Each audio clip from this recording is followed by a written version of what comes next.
சங்கீதம் 115. எங்களுக்கல்ல கர்த்தாவே, எங்களுக்கல்ல, உமது கிருபையின் நிமித்தமும் உமது சத்தியத்தின் நிமித்தமும் உம்முடைய நாமத்திற்கே மகிமை வரப்பண்ணும். அவர்களுடைய தேவன் இப்பொழுது எங்கே என்று புறஜாதிகள் சொல்வானேன்? நம்முடைய தேவன் பரலோகத்தில் இருக்கிறார், தமக்கு சித்தமான யாவையும் செய்கிறார். அவர்களுடைய விக்கிரகங்கள் வெள்ளியும் பொன்னும் மனுஷருடைய கைவேலையுமாயிருக்கிறது. அவைகளுக்கு வாயிருந்தும் பேசாது, அவைகளுக்கு கண்கள் இருந்தும் காணாது, அவைகளுக்கு காதுகள் இருந்தும் கேளாது, அவைகளுக்கு மூக்கிருந்தும் முகராது, அவைகளுக்கு கைகள் இருந்தும் தொடாது, அவைகளுக்கு கால்கள் இருந்தும் நடவாது, தங்கள் தொண்டையால் சத்தமிடவும் மாட்டாது.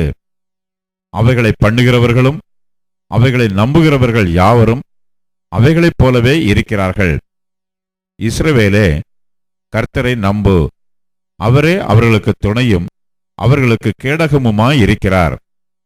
ஆரோன் குடும்பத்தாரே, கர்த்தரை நம்புங்கள், அவரே அவர்களுக்கு துணையும் அவர்களுக்கு கேடகமுமாயிருக்கிறார். கர்த்தருக்கு பயப்படுகிறவர்களே, கர்த்தரை நம்புங்கள், அவரே அவர்களுக்கு துணையும் அவர்களுக்கு கேடகமுமாயிருக்கிறார். கர்த்தர் நம்மை நினைத்திருக்கிறார், அவர் ஆசீர்வதிப்பார். இஸ்ரவேல் குடும்பத்தாரை ஆசீர்வதிப்பார், அவர் ஆரோன் குடும்பத்தாரை ஆசீர்வதிப்பார். கர்த்தருக்கு பயப்படுகிற பெரியோரையும் சிறியோரையும் ஆசீர்வதிப்பார். கர்த்தர் உங்களையும் உங்கள் பிள்ளைகளையும் வர்த்திக்க பண்ணுவார். வானத்தையும் பூமியையும் படைத்த கர்த்தராலே நீங்கள் ஆசீர்வதிக்கப்பட்டவர்கள். வானங்கள் கர்த்தருடையவைகள், பூமியையோ மனுபுத்திரருக்கு கொடுத்தார்.